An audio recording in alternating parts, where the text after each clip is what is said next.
It's the dictionary. Dictionary. It's the dictionary. Dictionary. It's the dictionary. Dictionary. It's the dictionary. It's the dictionary. Hello, word nerds. Welcome to the dictionary. As if you are watching the video, you can see that I have decided to put the microphone on the stand again, the arm, so I've got both hands free, which feels really weird. What? This is so strange. Let's see what's going on with me. I am getting over being a little sick this past weekend. Did I say this is F45? And my name is Spencer. Hi, everybody. How are you? Getting over being a little bit sick. I still got a little bit of a phlegmy cough throat thing, so I'm gonna try not to cough in your face. Good thing you are not here in person. And that's all, I'm going to record with a guest tomorrow. This will be the first guest recording of the Fs. This episode will have aired way back, I think F9 maybe, so it's long gone for you because, of course, you are listening to everything, watching everything in order, but it's with Jeff Nucera, also known as Jeff. Yeah. And I'm very much looking forward to talking with him again and finally getting some guests on this in this new season of the Fs. What else was I going to say? I thought there was something else and I can't remember. Maybe I'll remember later. Let's get into the words. Maybe I'll remember. Let's get into the words. The first word in this episode is fawn. F-A-W-N, first form. This one is an intransitive verb, it looks like, from the 13th century. Number 1, to show affection, and this is used especially of a dog. So is the dog the one who is fawning, or is the person the one who is doing the fawning of the dog? I mean, I know that my wife and I fawn over dogs. Just about every time we see one, we're like, there's a dog. Good news! We saw a dog today. That's a very good day. I have to assume that this is the human fawning over the dog, but I didn't realize that this was specifically or often used about a dog. I think you can fawn over lots of things. You can fawn over cats. People probably fawn over armadillos. You can even fawn over a fawn. I saw a fawn in person just 3 feet away from me not very long ago. It ran right by my car. I almost could have pet it. It was so very close. Okay, what else? Number 2, to court favor by a cringing or flattering manner. To court favor, so it's like you're trying to get favor to you, trying to have someone favor you, by a cringing or flattering manner. So, it's so cringe when you are trying to court favor, or flattering. You are flattering them to get favor back to you, fawning in that way. Okay, I feel like I'm more used to this word fawn in the first definition than the second one. But I guess, yes, you're trying to get favor back to you by fawning. Fawner is a noun, fawningly is an adverb, and there is some synonym information. We have fawn, toady, truckle, cringe, and cower. Fawn, toady, truckle, cringe, and cower mean to behave abjectly before a superior. Abjectly. I feel like that's not a good word. Let's just do a quick look. I think this is related to the number 2 definition, which was trying to get to court favor. Abjectly is an adverb that means in an extreme or bad way, or in a way that shows no pride or respect for oneself. Okay, think about that when we're going over these synonyms. Fawn implies seeking favor by servile flattery or exaggerated attention, as in waiters fawning over a celebrity. the celebrity comes into their restaurant and all of the waiters are like, I want that table, I want that table, I want to talk to the celebrity, please and thank you, please, I want to do that, and maybe they will give me a nice big tip because celebrities sometimes do that if they have money and they are generous, and you're not mean to them. Here's the thing. A lot of people don't realize they're being buttheads to celebrities. They think they're being cool, but they don't they don't know what it's like from the celebrity side, and so they don't see it.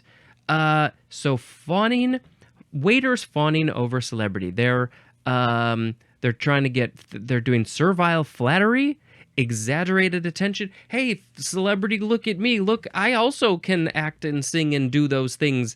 So maybe you want to put me in your next picture. Picture. Toady suggests the attempt to ingratiate oneself by an abjectly menial or subservient attitude. We've got to read that one again. Toady suggests the attempt to ingratiate oneself by an abjectly menial or subservient attitude. So abjectly, we talked about that before. Maybe it's not so flattering to yourself. In a menial attitude or subservient attitude, like you're subservient to them because maybe they are your superior. There's an example. Toadying to his boss. Yep, there we go. The boss is the superior. You're trying to ingratiate yourself to them by doing these things, subservient things, abjectly. Yeah, it's like you are acting like a toad. You're like, oh look, I'm just a little toad. I'm trying to get favor from you. Something like that. Truckle.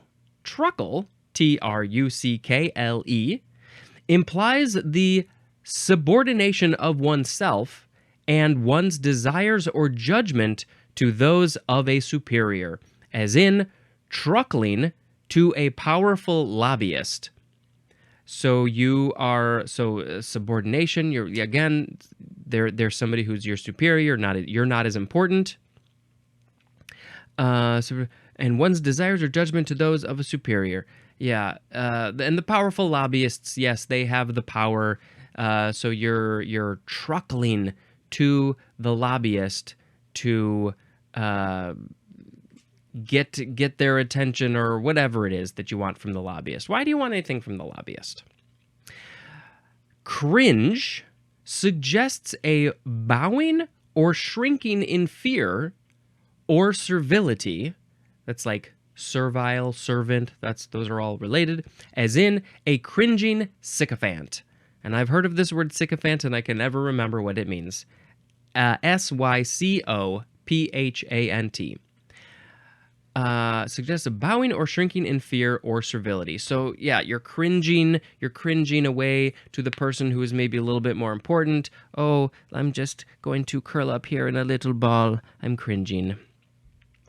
The last one, cower, I think this is similar to cringe. Cower, Cower, suggests a display of abject fear in the company of threatening or domineering people, as in cowering before a bully. If a bully were threatening to beat me up, I would really like to think that I would try to talk them out of it and have a conversation instead. But in reality, I would probably cower a bit if they're like, there's no talking and they're just going to attack. I would probably cower mostly just to protect myself.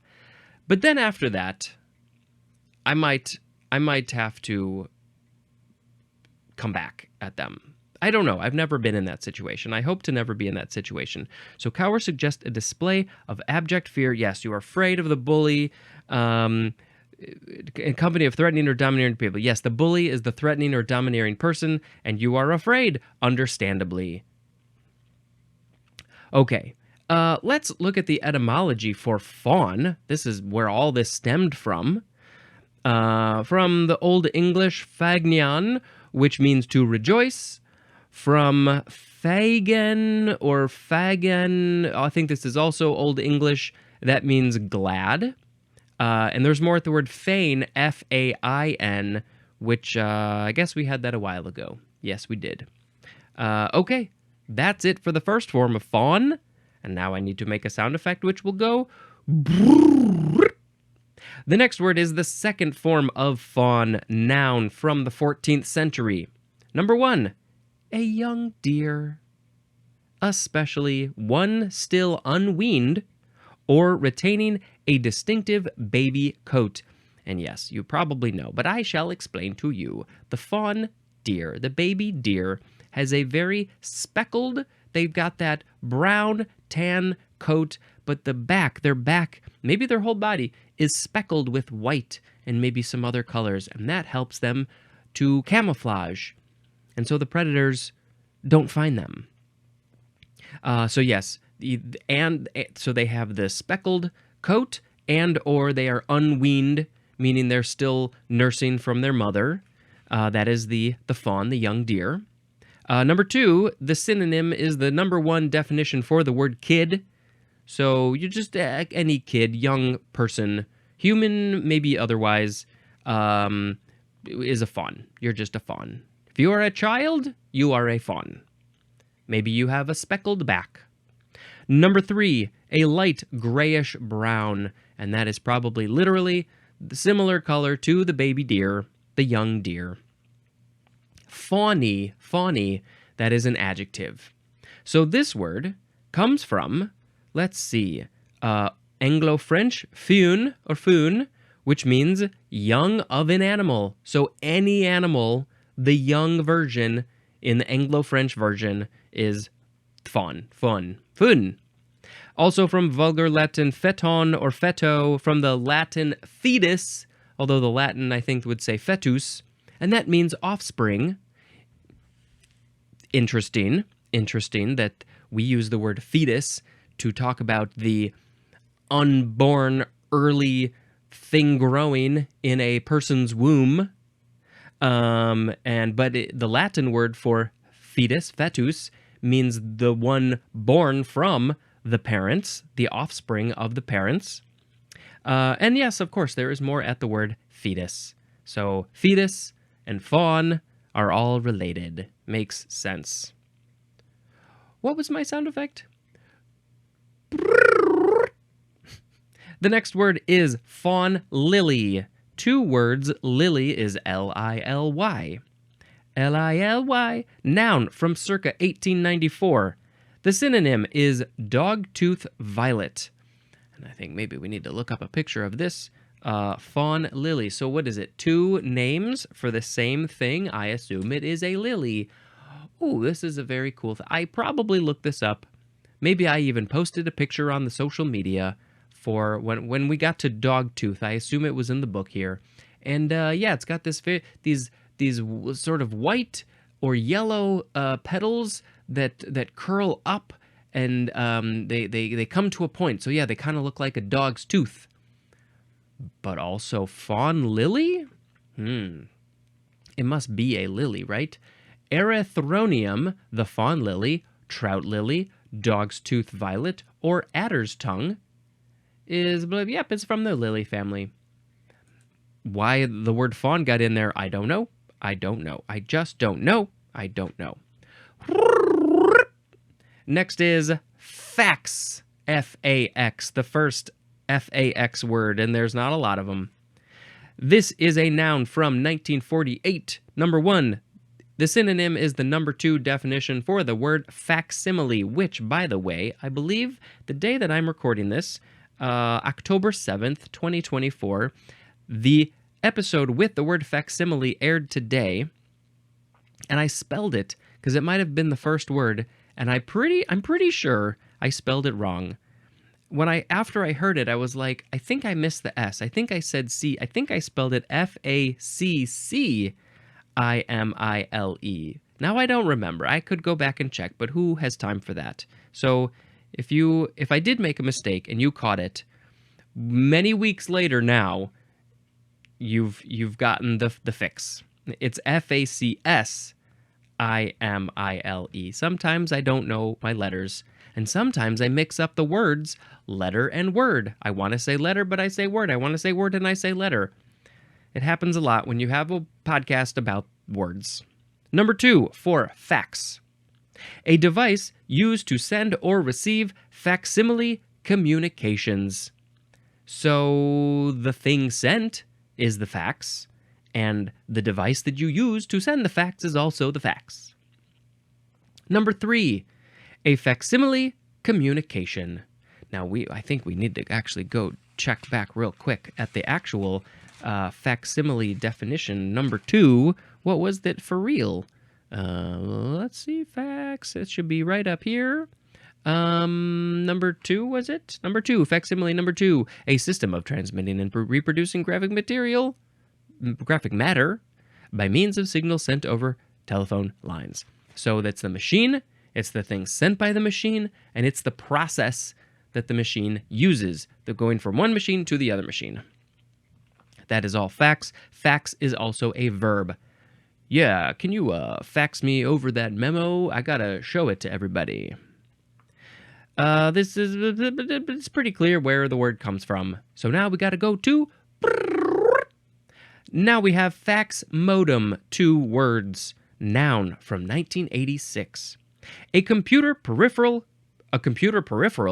capable of sending data to or receiving data from a fax machine or other computer, especially over phone lines. So I guess this is the modem that you connect to the computer so you can get connected to the World Wide Web internet thingy thing. But it also has the ability, because the internet was hooked up, because the modem was hooked up through the phone lines back in the day, it also had the ability to receive fax machines, and maybe it would send them directly to your computer, so you didn't even need to print them up. Or maybe, if you had a printer hooked up to your computer, it would just print it out, and you didn't need a whole fax machine. You could just get a fax modem. Back in the 80s, when I was a child. Okay. Now we have the FAY section, which is also incredibly short. The first one is fay, F-A-Y, first form, verb from before the 12th century. To fit or join closely or tightly. It doesn't say archaic or obsolete or anything like that. So I guess we're still using this, but I have never heard of it. It seems like maybe we're talking about woodworking, possibly. To fit or join closely or tightly. You're putting things together. If I clasp my fingers together, I have fayed my fingers, right? It's a verb. Yes, I have fayed my fingers. They're so close and tight. It hurts. I'm going to stop. This is from Old English fegen, which is akin to the Old High German folgen, which means to fit. From the Latin pangere, which means to fasten. And there's more at the word pact, P-A-C-T. So I guess in a pact, you are fastening your beliefs with something else all together, I guess. We can do this with our fingers. This would also be fey, criss and crossing the fingers. Okay, well, here's the thing. We have now four more forms of the word fey. The second form of fey is a noun from the 13th century, and this one is obsolete. The synonym is the word faith. Faith, like you have faith that something exists. You have faith in a religion, in a god, whatever it is. I guess people used to say fey, because saying faith, which is one syllable, was way too long, so we had to shorten it to another one-syllable word, fey. Let's see, this one, there's just more at the word faith, not much etymology there. The third form of fey is a noun from the 14th century. We went from the 12th century to the 13th century to the 14th century, and the synonyms here are fairy and elf. So similar to faith, people just shortened fairy to fey. And also elves are fays, I guess.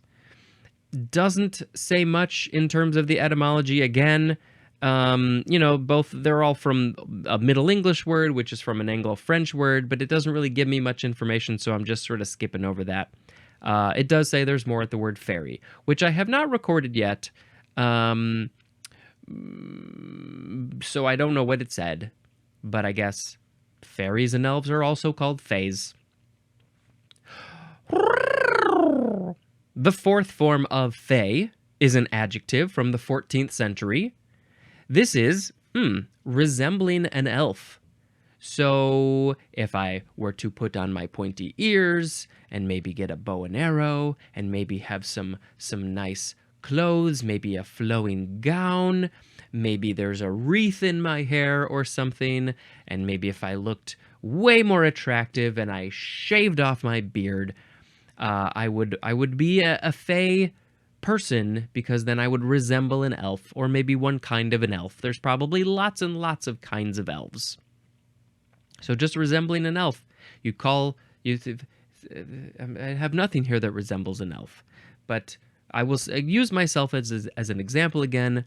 I am a fey human because I resemble an elf in that specific scenario. I do not right now, but someday.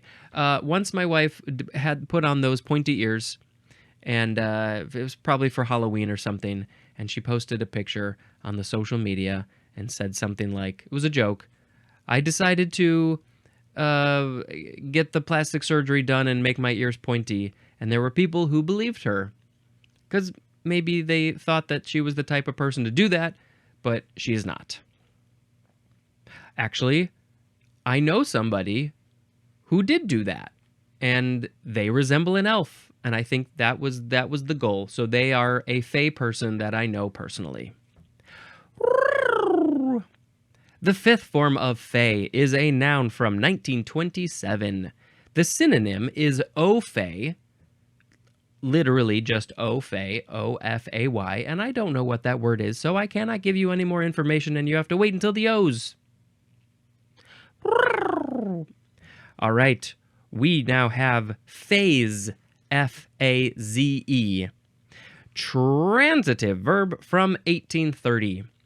To disturb the composure of, the synonym is disconcert or daunt, and the example is nothing fazed her. Nope, she was in the zone, she was in the auto zone, she was like all totally focused, and as much as they tried to faze her, nothing would faze her. She did not get daunted or disconcerted, and she had such focused composure that nothing could disturb that. What was she doing? You'll have to ask her when she is out of the zone. So the etymology of this one is it's an alternative of feeze, F-E-E-Z-E, which means to drive away, or frighten. This is interesting. Also from the Middle English fesen, which is from the Old English fesion, which means to drive away. So what? So if you say, I see. So when you get fazed, you have been disturbed. Your focus has been driven away. Maybe you got frightened. Yes, so the example is nothing fazed her. Nothing frightened her. Got it. Yeah. Interesting. From faze. It doesn't, from fees. It doesn't say what that word is. What language? Is it the English? Do we have that word here? Fees? I don't know. I guess it would be coming up in a handful of episodes. Fees and phase. I wonder why they changed it. Okay. Next is FB, all caps, abbreviation for number 1, foreign body, and number 2, freight bill. When you are sending freights, something by freight, you got to pay the bill. You got to pay the FB. Also stands for Facebook, if that's still a thing when this episode airs at the end of November 2024. I'm sure it will be. FBI, all caps, abbreviation for just one thing, Federal Bureau of Investigation. But of course, there are those very silly shirts and hats that say female body inspector, and that's not classy. Not classy, San Diego. Next, we have F-bomb. F-bomb. This is a noun from 1988. What was the context in 1988 when somebody said F-bomb? It just means the word fuck. That's what it is. But it is used metaphorically as a euphemism, as in, accidentally dropped an F-bomb on television. That is a quote, maybe this is where it came from in 1988, from Tim Kirkjian. I don't know. I'm sorry, Tim Kirkjian. So I don't know why you couldn't just say the F word. People know what that is, but for some reason it's like, oh, it was so intense, so out of the blue, it shocked the audiences and the people who were working on the TV. It was like a bomb went off when they said the word fuck. Oh no, it was like an F-bomb. It was something like that, I guess. So now we say it. It's a fun way to say the F word, which is the word fuck. Let's see. And, I am going to have to find a great guest for that episode because it deserves a great guest. Okay. Next we have FC, all caps, abbreviation for 1. Fire control. 2. Follow copy. 3. This one's often not capitalized. It stands for foot candle, which is a unit of measuring lights. Like in the photography or video world, film world, sometimes they will say, how many foot candles is that? And it's a very specific measurement. I don't know if it gets used as much these days, but it definitely was in the older days. And I think it came from probably plays and stuff, where they literally had candles like at the feet of the performers on the stage. And I think it probably comes from that. I'm not entirely sure. I should probably know that. FCA, all caps, abbreviation for Farm Credit Administration. I got nothing. FCC, abbreviation for Federal Communications Commission. That's at the FCC. Is that with the TV stuff? There's a lot, or is it the bank stuff? FC. I'm mixing up all my acronyms. There's too many of them. I can't keep them straight. F clef. 2 words. F is just the capital letter F. Noun from 1596, and the synonym is bass clef.